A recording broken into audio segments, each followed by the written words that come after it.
Cuidado. Hay un definitivo peligro de guerra.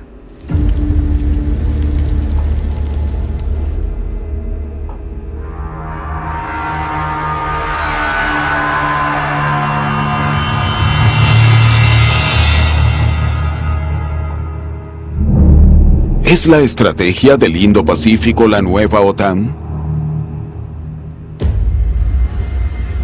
Julio de 2021. Estados Unidos y Ucrania realizan un importante ejercicio militar en el Mar Negro. La actividad involucra a las armadas de 32 países. Cuando un destructor británico pasa a lo que los rusos consideran aguas territoriales propias, Rusia ve una provocación y casi abre fuego contra el buque inglés. El presidente Putin inició la guerra en Ucrania, pero algunos analistas indican que situaciones como esta apoyan su teoría de que la actitud de la OTAN incitó una respuesta rusa. Ciertamente, el expansionismo de la OTAN no justifica invadir un país.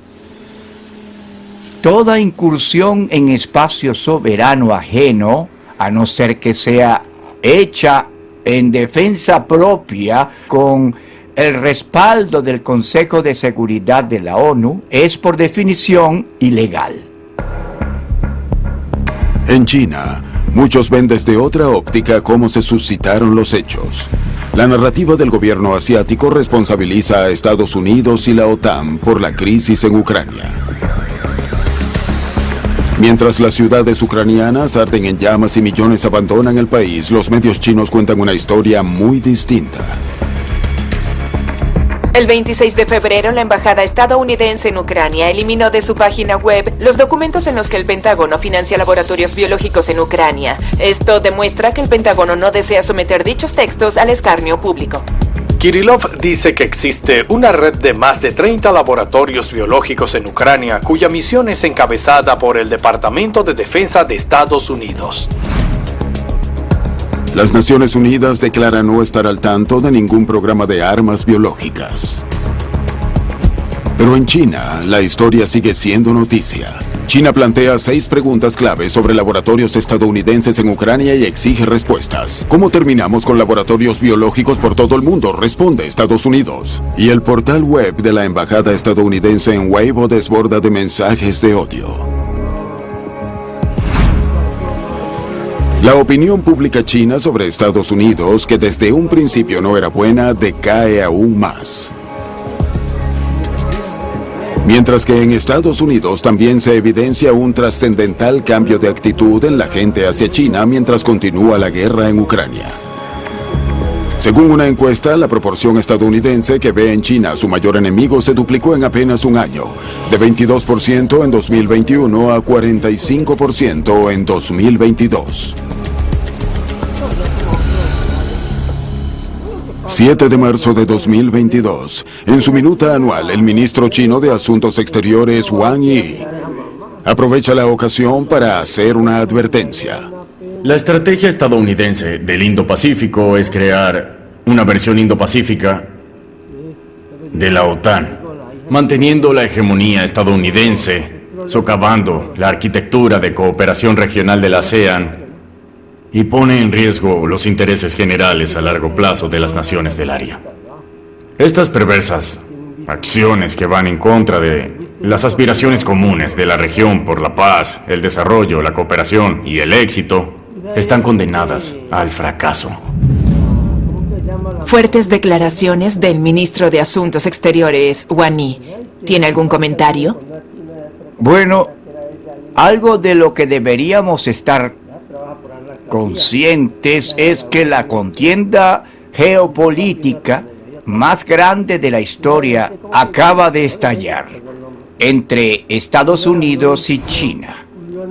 Siempre que surja un choque geopolítico, cuidado, hay un definitivo peligro de guerra.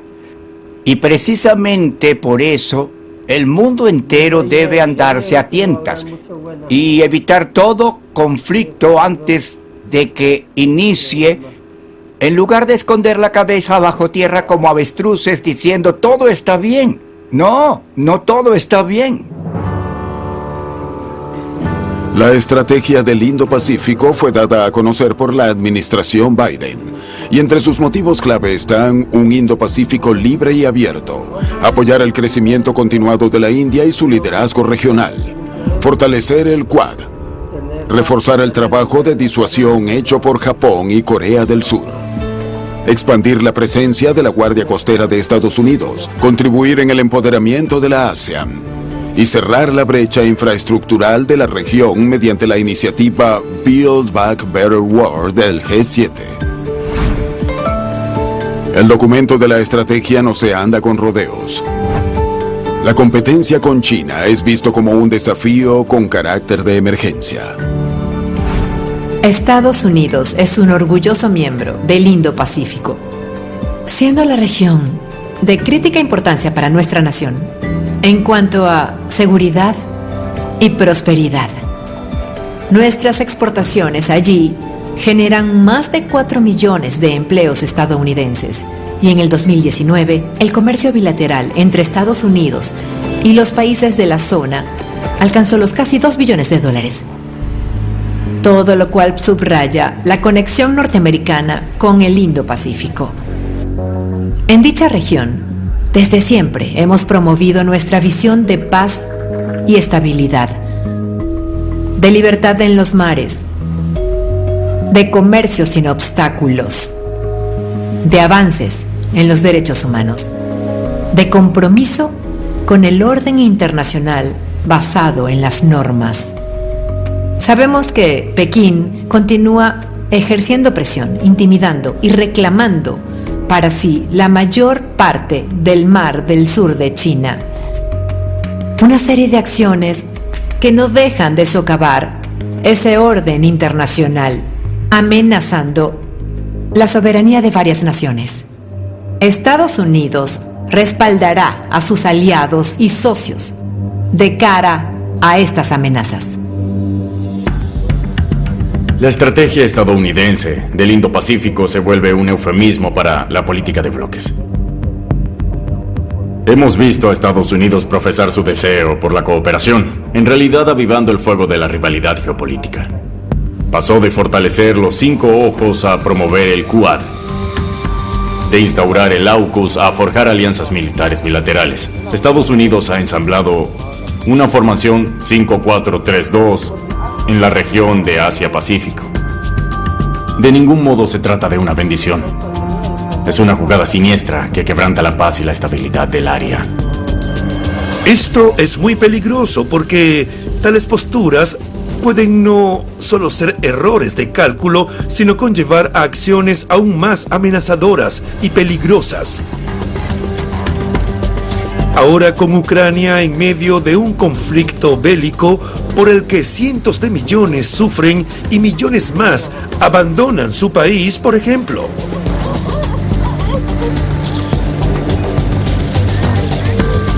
Necesitamos de verdad comprender el valor de la paz y la estabilidad. Nadie quiere ser arrastrado ni por una potencia ni por la otra hasta el desfiladero de la guerra.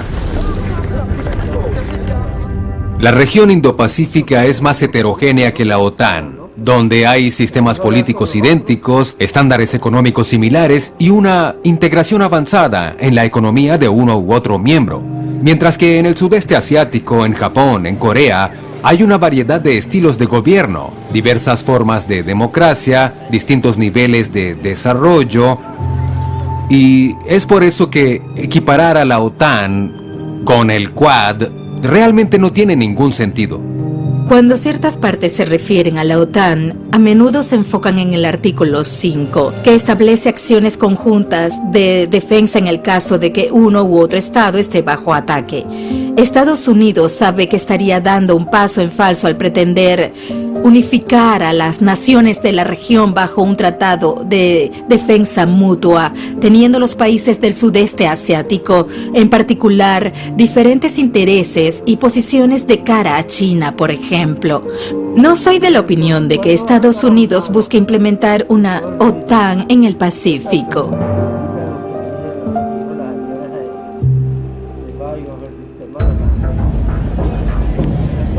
Mientras la mayoría de los australianos condena las acciones de Rusia en Ucrania, el principal líder de Australia emite un inquietante comunicado sobre un posible nuevo orden mundial. El orden internacional basado en las normas, que se erigió sobre los principios y valores que guían nuestro país, que por décadas ha promovido la paz y la estabilidad, permitiendo a naciones soberanas ir tras sus intereses sin restricción alguna, se encuentra bajo amenaza. Un arco de autocracias comienza a alinearse, desafiando y dando forma al orden mundial a su imagen y semejanza. Un día luego del discurso, el gobierno de Australia anuncia sus planes de construir una base para submarinos propulsados por reactores nucleares en la costa oriental del país. El costo, $10,000 millones australianos. La base permitirá que puedan atacar submarinos nucleares como este. El repentino anuncio de planes para una base es un vertiginoso paso al frente tras 18 lentos meses de análisis. El acuerdo AUKUS fue firmado por Estados Unidos, el Reino Unido y Australia en septiembre de 2021. Amparados por los gobiernos estadounidense y británico asistirán al de Australia en la adquisición de submarinos nucleares. El jefe de inteligencia australiano advierte que China busca establecerse como preeminencia global y dice que su preocupante convergencia estratégica con Rusia resultará en nuevas amenazas para democracias liberales como Australia. Los submarinos nucleares del AUKUS plantean un serio riesgo de proliferación nuclear. Son un golpe al sistema de no proliferación nuclear. Socavan la paz y la estabilidad. ¿Cómo se deterioraron tanto los nexos entre China y Australia? Del 2009 al 2019, el comercio entre ambas naciones se triplicó, convirtiéndose China en el socio comercial más grande de Australia. China, además, se convirtió en la mayor fuente de estudiantes internacionales en Australia y el mandarín en la segunda lengua más hablada del país. En 2014, ambas naciones describieron su relación como una sociedad comprensiva y estratégica y firmaron un acuerdo de libre comercio. A finales de 2014, el primer ministro de Australia, Tony Abbott, le confesó a la canciller alemana Angela Merkel que la política australiana hacia China era impulsada por el miedo y la codicia. En 2017, un 54% de australianos encuestados confiaba en que China actuaría de modo responsable en el mundo. Entre el 2009 y el 2019, el comercio entre Australia y China se triplicó, un fenómeno impulsado por el impresionante aumento de la demanda de productos, en particular de la mercancía que ayudaría al crecimiento de China. El comercio bilateral entre ambas naciones fue sumamente alto. El 40% de las exportaciones australianas terminaron al norte en Pekín, uno de los niveles más altos de comercio entre países avanzados o entre dos países cualesquiera del mundo. Pero en 2017 comenzaron los problemas. Primero hubo un estudio hecho por el gobierno, pero luego la propia gente empezó a notar una interferencia en aumento por parte del gobierno chino dentro de Australia. Y hay una historia que cobró fama sobre un político australiano, un senador de hecho, que aceptó dinero de una entidad ligada al Partido Comunista Chino y que luego copió la narrativa china contraviniendo la postura de su propio partido. 1.200.000 australianos son chinos o descendientes de chinos.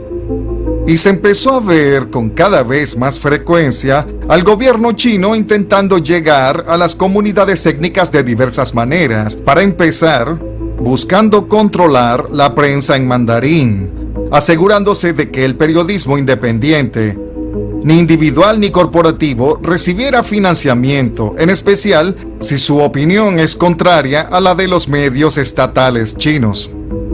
En segundo lugar, vimos cómo en sistemas de comunicación como WeChat, entre otros, varios canales de conversación fueron cerrados, en particular durante periodos electorales, cada vez que alguien decía algo en contravención a la óptica de la situación desde China.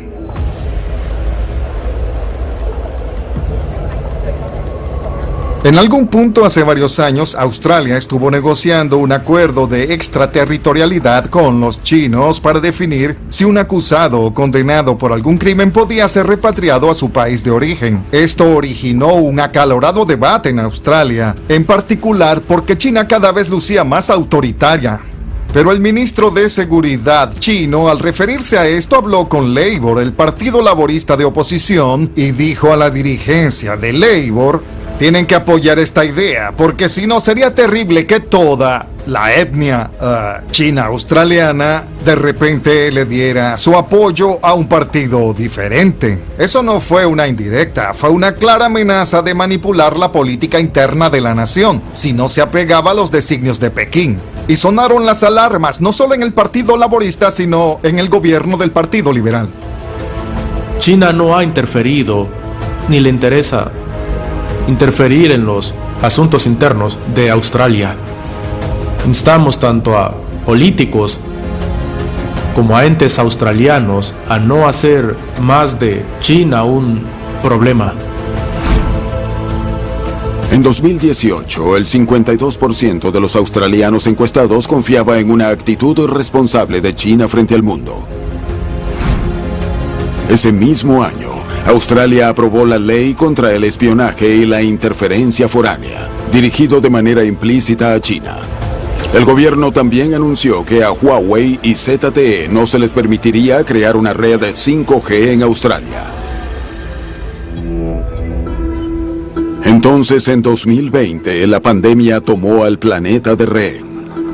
Cuando el gobierno australiano sugirió una investigación independiente sobre el lugar de origen del virus y su propagación, en China hubo y sigue habiendo indignación.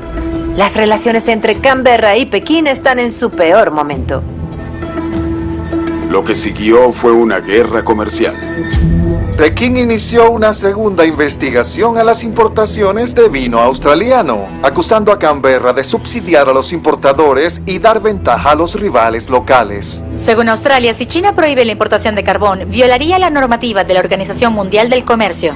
China suspendió por tiempo indefinido las conversaciones de alto nivel económico con Australia. Según Pekín, la decisión afecta las actividades bajo el diálogo estratégico económico chino-australiano. En 2020, solo 23% de los australianos encuestados opinaba que China actuaría responsablemente ante el mundo. El 77% apostaba por una actitud insensata de parte de China. Bien, cuando la debacle económica comenzó a hacerse notar, se evidenció una ira generalizada y una especie de clamor popular que exigía al gobierno australiano hacer más por promover el comercio con otros países. En 2021, 16% de los australianos encuestados creía en una China responsable delante del mundo. 84% no confiaba en que China actuaría de forma responsable. En septiembre de 2021, se creó el AUKUS. ¡Dinero para la salud y la educación! ¡No para la guerra y la devastación! ¡No a los submarinos! ¡No a la guerra! ¡Ese es nuestro lema! ¡No a la guerra! ¡No a la guerra! Nuestro mundo se hace cada vez más complejo, en especial en nuestra región, el Indo-Pacífico. Y nos vemos afectados. El futuro del Indo-Pacífico tendrá un impacto en el futuro de todos. Por ello, amigos, se creó el AUKUS, una nueva y mejorada sociedad trilateral de seguridad entre Australia, el Reino Unido y Estados Unidos. AUKUS, una asociación en la que nuestras tecnologías, científicos, industrias y nuestras fuerzas para la defensa trabajarán en conjunto para proporcionarle seguridad a la región, en beneficio de todos. La primera iniciativa importante de AUKUS será la creación de una flota de submarinos nucleares australianos. El Reino Unido, Australia y Estados Unidos. 3 naciones cada vez más conectadas. Esto habla de los niveles de confianza mutua, de la solidez de nuestra amistad y de los valores duraderos que compartimos, libertad y democracia. El AUKUS tiene un amplio respaldo bipartidista en Australia. De hecho, tanto el gobierno que firmó el acuerdo como la oposición han dado señales de satisfacción y los 3 países, Australia, el Reino Unido y Estados Unidos, están trabajando sin descanso para asegurarse de que el modo en que se establezca la producción de submarinos propulsados por reactores nucleares no sea un puente para la proliferación nuclear, sino que se vea luego reforzada al limitarla solo a dicha tecnología y que de ningún modo se produzcan más armas nucleares. No es parte del plan, aunque sí hay mucha desinformación al respecto. Dicen que es un trampolín para un programa de armas nucleares, a pesar de que ambos partidos lo negaron y prometieron boicotearlo si llegara a hacerlo. Pero $10.000 millones para construir submarinos nucleares es mucho dinero. ¿Acaso Australia teme que China pueda navegar tan al sur y organizar una ofensiva? Lo que ha ocurrido en el mar de China no se ha quedado en ese mar. Al seguir incrementando su fuerza militar, los chinos se expanden cada vez más al sur y más cerca de Australia. Hemos visto múltiples intentos por parte de China de edificar, tal como hicieron en el mar del sur de China, en el Pacífico Sur. Ha habido debates sobre construir o no bases de doble propósito militar y comercial en Papúa Nueva Guinea, en Vanuatu, inclusive apenas el mes pasado en las Salomón, todas muy cerca de Australia. El acuerdo AUKUS es sumamente peligroso porque durante décadas Australia se ha autoproclamado un orgulloso miembro tanto del Tratado por la No Proliferación Nuclear como de la Zona Libre de Armas Nucleares del Pacífico Sur, y como resultado se han visto grandemente beneficiados. Pienso que ahora, presionado por el Reino Unido y Estados Unidos, el gobierno australiano va a privar a su pueblo del inusual privilegio de vivir en esa burbuja de un Pacífico libre de armas nucleares y de la protección que le ofrece el Tratado por la No Proliferación Nuclear, y esto es un peligro para el australiano común, así como para los países y pueblos que habitan esta porción del mundo. Un submarino pasa desapercibido, pero no tanto como un acuerdo comercial. Es mucho mejor proteger la seguridad de la región generando patrones de cooperación e interdependencia gubernamental, como va a ocurrir con el acuerdo de libre comercio más grande del mundo, la Asociación Económica Integral Regional, que se hizo efectiva en enero de 2022, con, por cierto, Australia, Japón, Corea del Sur y China como algunos de los miembros de este tratado. El Quad, o Diálogo de Seguridad Cuadrilateral, cuenta con la membresía de Australia, Japón, la India y Estados Unidos. En paralelo al diálogo se realizan ejercicios militares conjuntos como el Malabar, un ejercicio naval realizado frente a las costas de Guam. El primer ejercicio Malabar se hizo en 1992 entre las armadas india y estadounidense. Japón se volvió un aliado permanente del ejercicio en 2015. La edición 2021 del ejercicio Malabar contó con la segunda participación de la Armada Australiana. Seguido del cierre del ejercicio en 2021, la India desenrolló la alfombra roja para funcionarios de la defensa de Estados Unidos en Nueva Delhi. La alianza Quad entre Estados Unidos, Japón, la India y Australia no es más que una herramienta para contener a China y perpetuar la hegemonía estadounidense. Es una provocación artificial a la confrontación y debilita la solidaridad internacional. Las naciones del Quad tienen otro punto de vista. Logramos reconfirmar el sólido compromiso existente hacia un Indo-Pacífico libre y abierto, una visión compartida por las autoridades diplomáticas de los 4 países. A su vez, acordamos reforzar la cooperación práctica, lo que a mi parecer es un logro significativo. Aparte de ejercicios militares y discusiones sobre seguridad, el Quad incluye cooperación en sociedades de vacunación, acción frente al cambio climático, contraterrorismo y desarrollo infraestructural. El Quad, hace apenas 3 o 4 años, se enfocaba en la seguridad marítima. Hoy se encarga del suministro de bienes públicos como la producción de vacunas en la India y su distribución a países en vías de desarrollo, la provisión de infraestructura y su conectividad a los estados del sudeste asiático y Asia del Sur. También se observa una inversión en la diversificación de las cadenas de suministro.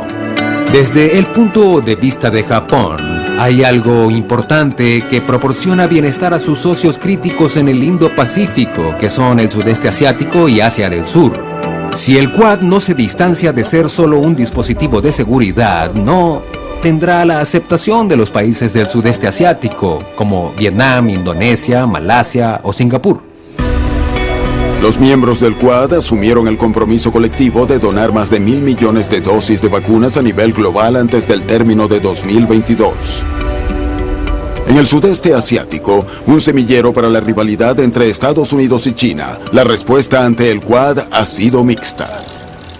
El sudeste asiático en general se mantiene cauteloso frente a la dimensión muscular y con miras a la seguridad de la estrategia estadounidense del Indo-Pacífico, siendo el Quad parte de ella, o al menos lo era. Creo que la principal preocupación con el Quad era que exacerbara las tensiones de la región, en especial con China, pero siento que el diálogo de seguridad cuadrilateral cambió, se alejó de esa postura militar original y se enfocó en las áreas que más conciernen a Asia, como recuperarse de la pandemia. Al mostrarse sensible frente a las necesidades de la región, el Quad ha suavizado su posición. El Quad es una especie de misterio. Si se lo preguntamos a los miembros del Quad, todos negarán que se trata de una alianza anti-China. Pero el resto entero del planeta percibe al Quad como una alianza anti-China. Esto genera una extraña situación en la que estas 4 naciones aseguran no estar en liga contra China cuando la percepción pública es lo contrario. Por eso no vemos a otros países de Asia Oriental uniéndoseles, de manera que se volvió esencial para los miembros del Quad explicar con exactitud cuál es la meta final de este diálogo. Los últimos 4 ministros de Relaciones Exteriores del Quad dijeron que su objetivo era el desarrollo de la ASEAN.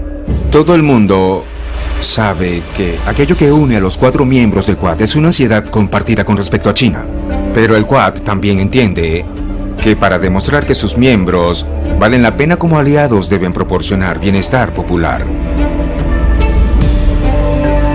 ¿Habrá mejores vínculos entre la ASEAN y el Quad? Es probable que los sucesos en el mar del sur de China le den vida a esa conversación. Guardacostas chino, aquí Guardia Costera de Indonesia.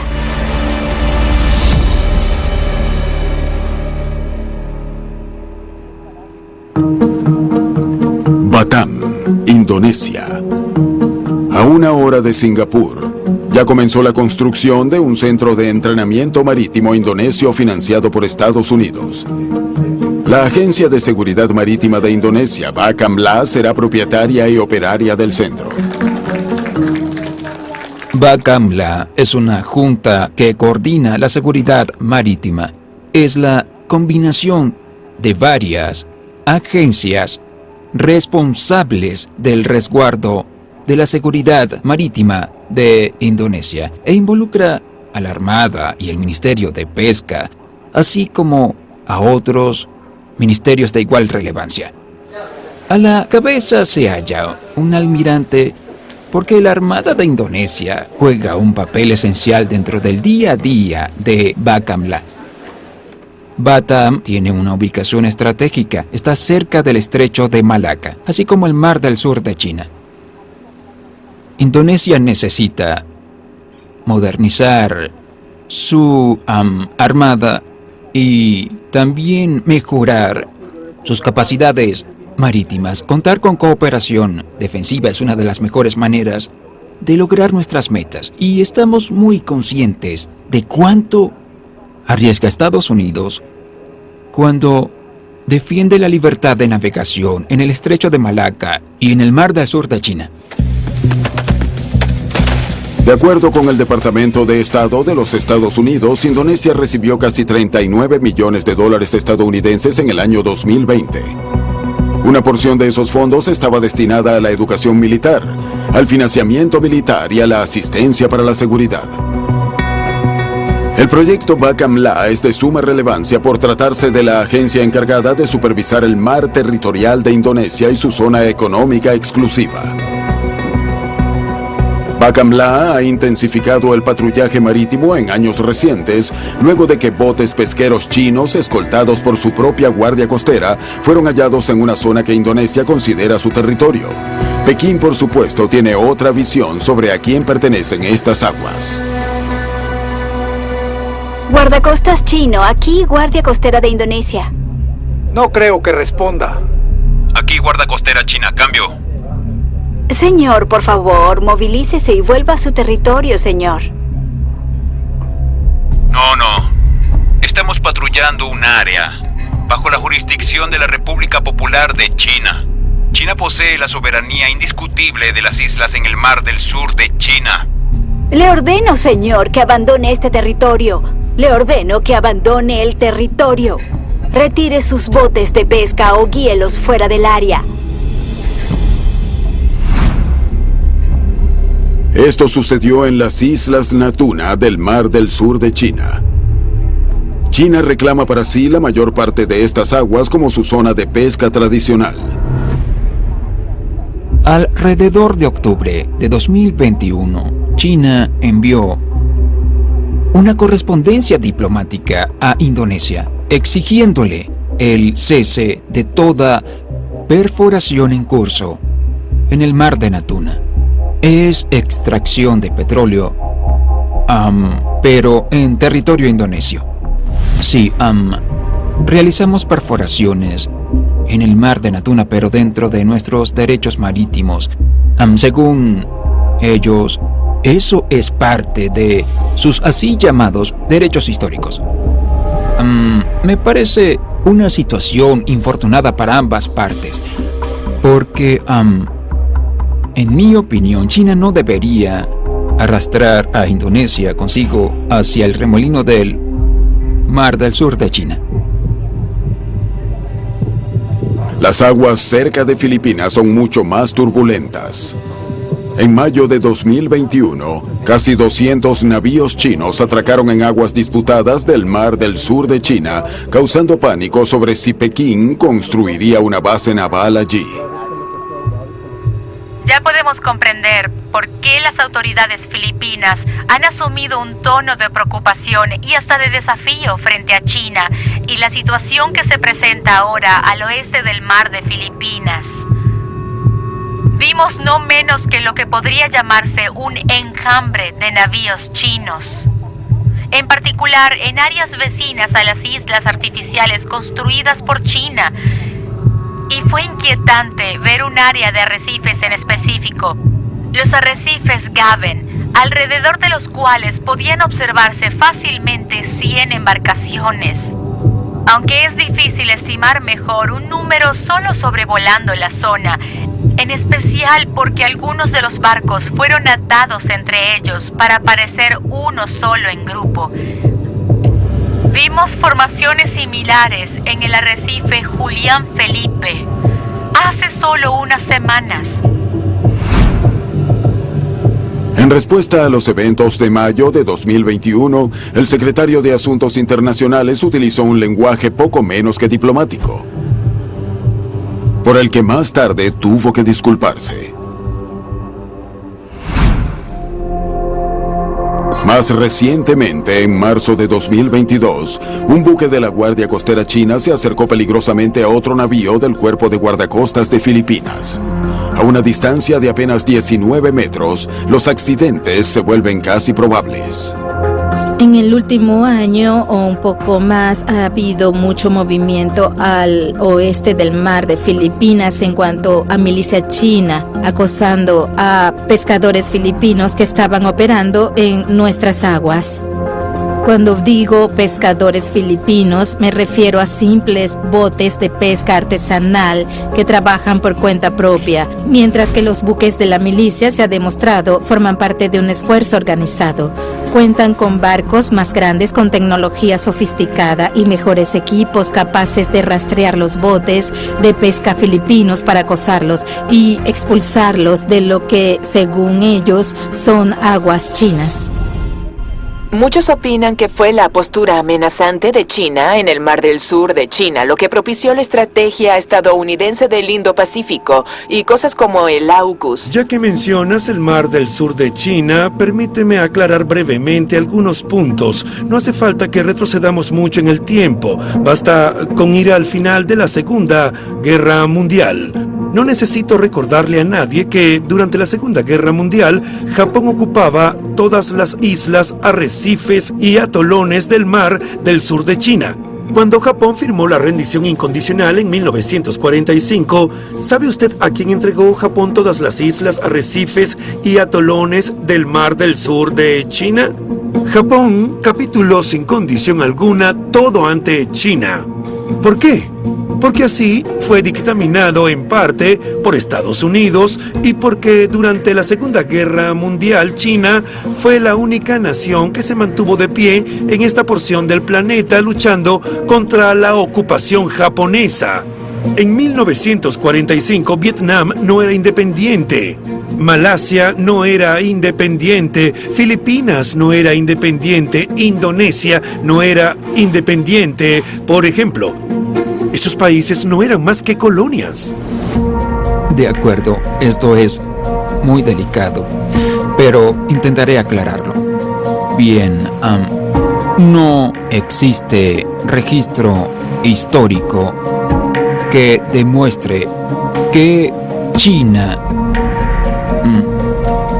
mantuvo la soberanía continua e ininterrumpida de las Islas Spratly antes de la ocupación japonesa en 1939. Posterior a la Segunda Guerra Mundial, Japón renunció a su dominio de las Islas Spratly, pero nunca quedó claro si el archipiélago iba a ser heredado por un estado u otro. De modo que no hay documento histórico que avale las pretensiones de Pekín. El Tribunal Permanente de Arbitraje de La Haya descartó el reclamo de los chinos sobre gran parte del Mar del Sur de China en 2016. El Tribunal Arbitral ignoró nuestro consenso nacional, impuso su autoridad y tomó una decisión arbitraria que China no acepta ni reconoce. La convocatoria a elecciones en Filipinas convierte el tema en motivo de debate. Si analizamos las encuestas de opinión pública, la mayoría de los filipinos quiere un gobierno más asertivo, que se apoye en el dictamen arbitral, que se valga de todos sus recursos y que no adopte una actitud derrotista ante el tema simplemente porque estaría enfrentándose a una potencia. En esta campaña, tal parece, muchos candidatos se plegaron a esa postura, diciendo: yo seré más fuerte que el presidente actual, que la administración en curso, yo seré más asertivo. En el 2020, un grupo de colegas y yo realizamos un estudio sobre la percepción de la comunidad estratégica filipina en cuanto a qué país sería nuestro socio de preferencia. La mayoría de los encuestados dijo preferir una alianza con Japón, Estados Unidos o Australia, nuestros socios tradicionales. China se ubica muy al fondo de la lista de aliados favoritos.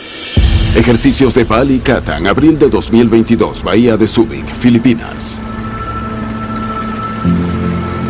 Balikatan es un ejercicio militar anual entre las Fuerzas Armadas de Filipinas y el ejército estadounidense. La edición de este año fue considerada la más grande de la historia.